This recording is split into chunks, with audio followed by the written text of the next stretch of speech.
ওস্তাদ, আপনি যে আলোচনা ছিলেন একটু আগে যে শিয়াদের পরিচয় এবং তাদের আকীদা নিয়ে যদি একটু কথা বলেন। শিয়া সম্প্রদায় মুসলমানদেরই একটি সম্প্রদায়, যারা ভ্রান্ত সম্প্রদায় আমরা বলি।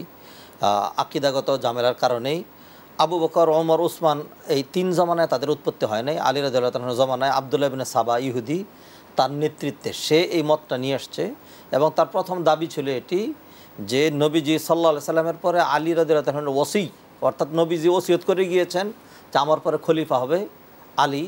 তো আবু বকর, ওমর, ওসমান তারা জুলুম করে তাকে খেলাফত দেয় না, এই জন্য তারা অন্যায় করেছে, তারা জুলুম করেছে। এটা হলো ন্যূনতম আকীদা তাদের। বক্তব্য সঠিক নয় আসলে। জি জি, এটি সঠিক নয়। তো এতটুকুন কেউ যদি মনে না করে তাহলে তো সে আর মানে কি শিয়া হইতে পারবে না। আলী রাদিয়াল্লাহু তাআলার ভালোবাসা, আহলে বাইতের ভালোবাসা, আহলে সুন্নাত ওয়াল জামাত প্রকৃত ভালোবাসা তারা দেখিয়ে থাকে। এরপরে এটাকে নিয়ে বাড়াবাড়ি করতে করতে একদল বলল যে আলী রাদিয়াল্লাহু তাআলা শুধু ওসি না, তিনি নবী, যেমনটি প্রশ্ন করলেন। এরপরে আরেক দল বাড়াবাড়ি করে তারা বলল যে আলী রাদিয়াল্লাহু তাআলা তিনি ইলাহ। তিনি ইলাহ। আলী রাদিয়াল্লাহু তাআলা তিনি কিন্তু তাদেরকে পুরাই মেরেছেন যারা আলী রাদিয়াল্লাহু তাআলা ইলাহ বলেছে। এরপরে হয়তো সেই সম্প্রদায় এখনও আছে কিনা জানি না। তো এইখান থেকে তাদের অনেক বাড়াবাড়ি করতে করতে তারা ফেরেশতাদের ভ্রান্ত আকীদা, আল্লাহর প্রতি ভ্রান্ত আকীদা, নবীর প্রতি ভ্রান্ত আকীদা এবং আরও অসংখ্য তাদের মৌলিক আকীদার মধ্যে হলো 12 জন ইমাম থাকবে যারা একদম নিষ্পাপ, মাসুম। তাদের আকীদার অন্যতম একটি বিষয় হলো তাকিয়া। তাকিয়া মানে নেফাকি, মনের ভিতরে একটা থাকবে, মুখ দিয়ে আরেকটা বলবে, এটা আরেকটা। এইভাবে মানে তাদের আকীদার যে বাড়াবাড়িটা আসছে, তাদের আকীদার মধ্যে এটি সেটা হলো যে আমাদের যে কোরআনটা আছে এইটা এতটুকু কোরআন না, কোরআন এর ডাবল ট্রিপল ছিল। সেটা আমরা কোরআন বাদ দিয়ে দিয়েছি। নবীজির পরে সকল সাহাবায়ে কেরাম কাফের হয়ে গিয়েছে। তারপরে কোরআনে একটি সূরা ছিল সূরাতুল উলায়া, সূরা আল নাসর একটা আয়াত ছিল ওয়ারাফানা ওয়াজআলনা আলিয়ান সিহরাক।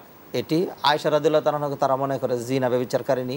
এগুলো শিয়াদের দাবি, এগুলো শিয়াদের দাবি। এই ধরনের আকীদা যাদের থাকবে তা নিঃসন্দেহে এর একটা আকীদাও যদি থাকে তাহলে তো তার মুসলমান থাকার কথা নয়। তো শিয়াদের মধ্যে অনেকগুলো সম্প্রদায় আছে, তার মধ্যে একটা সম্প্রদায় যেটিকে জাইদিয়া, যারা মনে করে যে না আলী রাদিয়াল্লাহু তাআলা খেলাফতের বেশি যোগ্য ছিল, কিন্তু তারপরে যেহেতু আবু বকর, ওমর, ওসমান, আলী তারা খলিফা হয়ে গিয়েছেন, তো ঠিক আছে, খেলাফতুল মাফতুল আলাল ফাদিল জায়েজ, অর্থাৎ যিনি কম মর্যাদার তিনি যদি খলিফা হন বেশি মর্যাদার উপরে, তাহলে সেটি জায়েজ আছে।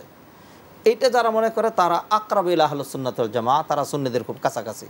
এছাড়া যারা এই আকীদা মনে করে যে কোরআন এটি ঠিক নয়, আরও কোরআন ছিল, এরকম যদি কেউ মনে করে, কালিমার মধ্যে যারা করে, যারা সলাতের নির্দিষ্ট আমরা যেই পদ্ধতিতে পড়ি নবীজির এই পদ্ধতিতে তারা সলাত পড়ে না, যারা মনে করে জিবরিল আমাদের শত্রু, এরকম যারা মনে করে, তারপরে আলী রাদিয়াল্লাহু তাআলাকে যদি নবী মনে করে অথবা আলীকে যদি মাওলা আলী মনে করে, যেমনটি এখন প্রশ্ন করলেন আমাদের দর্শক, মাওলা আলী বলা যায়, গালের মধ্যে শুনে থাকবেন আয় মাওলা আলী আয় শেরে খুদা মেরে কশতি পার লাগা দেনা, মানে মাওলা আলী। এখানে তো মাওলা যদি একজনকে মনিব হিসাবে বলা হয় তাহলে অসুবিধা নেই, অভিভাবক হিসাবে। কিন্তু মাওলা মানে এখানে যে আল্লাহ সুবহানাহু ওয়া তাআলা যেই মাওলা বলি, যিনি সব কিছু করতে পারেন, এই মাওলা যদি আমার জীবনের তরিটা কিনারে ভিড়িয়ে দেন, এটা তো আল্লাহ ছাড়া অন্য কেউ পারবে না। তো এইভাবে দেখবেন আমাদের দেশেও এই ধরনের আকীদার মধ্যে যে কোনো কঠিন কাজ করতে গেলে মনে করেন শক্তি সঞ্চয় করার জন্য ইয়া আলী, ইয়া আলী মানে ইয়া আলী, আলীকে ডাক দিচ্ছে শক্তি সঞ্চয়ের জন্য,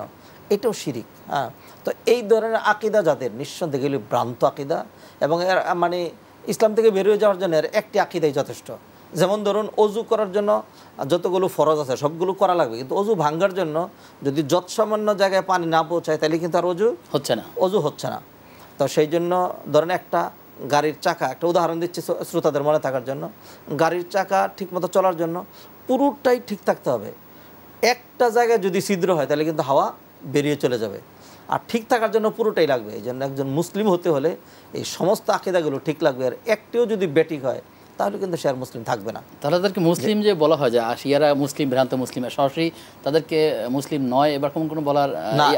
এটা না বলার কারণ হলো নবীজি সাল্লাল্লাহু আলাইহি ওয়াসাল্লামের জমানায় যারা মুনাফিক ছিল, মুনাফিকরা তো কাফেরের চেয়েও নিকৃষ্ট, কিন্তু তাদের সঙ্গে মুসলমান হিসেবে ট্রিট করা হয়েছে, যেহেতু তারা নিজেদেরকে অমুসলিম বলছে না, তারা কি বলছে? মুসলিম বলছে। তো বর্তমানে যারা আছে ধরুন এই ধরনের ভ্রান্ত মানে বেদাতি অথবা শিয়া সম্প্রদায়ের খারেজ, তাদেরকেও আমরা মুসলিম বলি, তবে ভ্রান্ত বলি। তো প্রকৃত আকীদা মিলিয়ে যেটি হবে সেটি তো আল্লাহ সুবহানাহু ওয়া তাআলা ফয়সালা করবেন। এর একটি আকীদাও যদি কারো থাকে তাহলে তিনি মুসলমান থাকার কথা নয়। শুধু এটা তাদেরকে নিয়ে বলছে না, আমাদের মধ্যে আহলে সুন্নাত ওয়াল সুতরাং এই জামাত, মাপকাঠি যদি আমাদের হাতে আর নাই আল্লাহ তাআলার কাছে সুতরাং আমরা ভ্রান্ত মুসলিম বলেই তাকে জি জি জি আহলে সুন্নাত ওয়াল জামাতের আমরা যেই ধারার, আমাদের মধ্যেও কারো যদি একটা আকীদায় সমস্যা থাকে তাহলে তো সে আর সত্যিকার অর্থে সে তার মুসলিম থাকছে না, সে দাবি করছে। তো সেই জন্যই শিয়ারাও হজও করছে, তাদেরকে আমরা মুসলিম মনে করছি, মুসলমান হিসেবে পরিচয় দিচ্ছি, এটা রাজনৈতিক কারণে যেহেতু তারা নিজেদেরকে তো অমুসলিম বলছে না। কিন্তু প্রকৃত কথা হলো যদি আকীদায় কারো ঝামেলা থাকে তাহলে তো সে আর মুসলিম। কোরআন এবং সুন্নাহর মানদণ্ডে তাদেরকে ভ্রান্ত মুসলিম আমরা প্রত্যেককে বলতে পারি।